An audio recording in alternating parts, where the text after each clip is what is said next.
Morning and welcome back again to Tim Bigham's Big Time Options, Edges and Hedges, taking a look again at why IV matters this time on the NASDAQ 100 ETF, the triple Qs.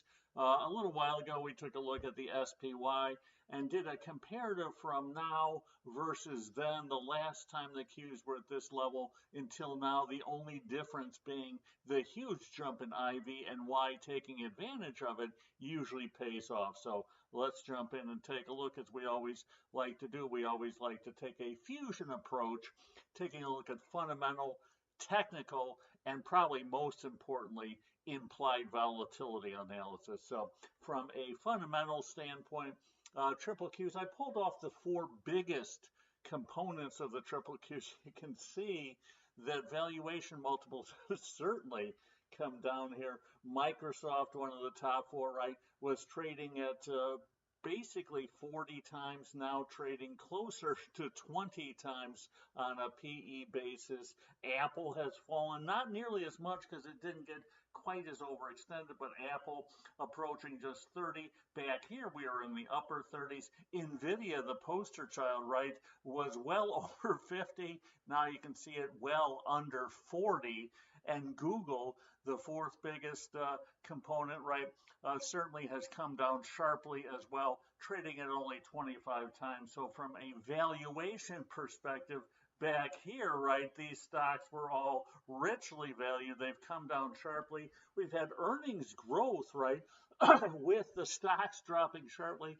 NASDAQ basically down about 10% plus from the highs not too long ago. So that makes stocks certainly more enticing, really, from a valuation perspective. We also like to look, as we always do, at the technical side here. Pulled off a chart on the triple Qs. You can see it's closed at basically the lowest level we have seen since last summer. So certainly the NASDAQ has come down sharply here, and that's with earnings for all the top companies growing. Shares, the most oversold they've been since the Liberation Day lows, 9-day RSI, the first time under 25 since those Liberation Day lows last April, right? MACD reaching extremes as well, getting to the most oversold again, basically since last April. Bollinger %B going negative again, and mimicking again these lows, which proved to be a significant low. And just as important, implied volatility now at the highest level we have seen since last April. Just how high it is, we can take a look at a second. Here you can see the implied volatility on the 60-day options now reaching again the highest level since last April, which sets up for option selling strategies. IV is a fancy way to say the price of the options. Let me clear my throat a little bit there. Here you can see it's finally softening just a little bit.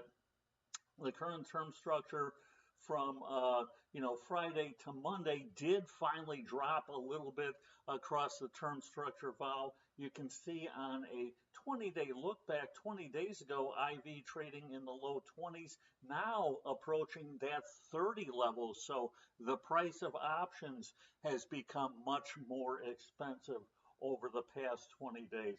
Just how much more expensive? I did a comparative to the last time that the Qs were at a similar level, which was July 18th. We can take a look at the chart, right? So going back to kind of this time frame here, right, where the Qs were at a similar price level, right, and compare it on the pricing now versus then. So took a look at July 18th, the Qs closed at 561.80, right? The September 580 call out of the money by a little bit less than 20 points, right?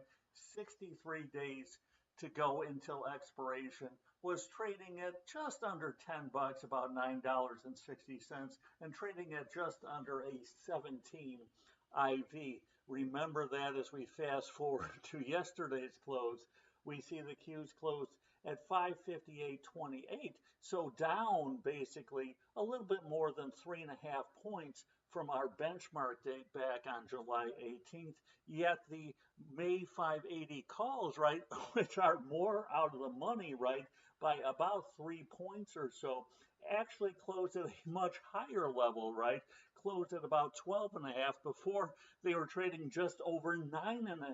And this is with only 46 days to go versus 63 back then. So less time should make options cheaper, right? Further out of the money should make options cheaper. Lower stock price should make options cheaper. But because of the jump in IV from 26 versus 16, an almost 10-point IV jump, these option prices are just much more expensive, right? By basically almost $3. So I did kind of a side-by-side here. So on our look back date, July 18th, Qs closed at 561.80. They're out of the money by $18.20. 63 days expiration. The call, they have 580 call, right? Trading at about $9.60. The IV, $16.75. Fast forward to yesterday's close, the Qs closed at 558.28, so they were down 3.5 points roughly from our benchmark date, so a lower Q price, out of the money, right? Further out of the money, right, by 3.5 points, the same amount, right? So that 580 call, further out of the money, right? Days to expiration, 17 days less, right? 63 back on our July benchmark to 46 yesterday. So shorter time, further out of the money with a lower triple Q price, yet the calls were almost $3 higher. Why? Because IV has exploded, as we said, by over 9 vol points, trading at the highest level we have seen in a very long time. So certainly selling some out of the money calls for protection makes a lot of sense here if you're still bullish on the triple Qs. You can also take kind of a bullish position doing a put spread here. So I pulled off the put spread going back to our benchmark date on July 18th. Again, the Qs 561.80. Looked at the 535, 530 put spread, right, was trading right around 85 cents, right, and again trading at right around the 20 IV. Again, puts carrying a higher IV than the similar calls, right.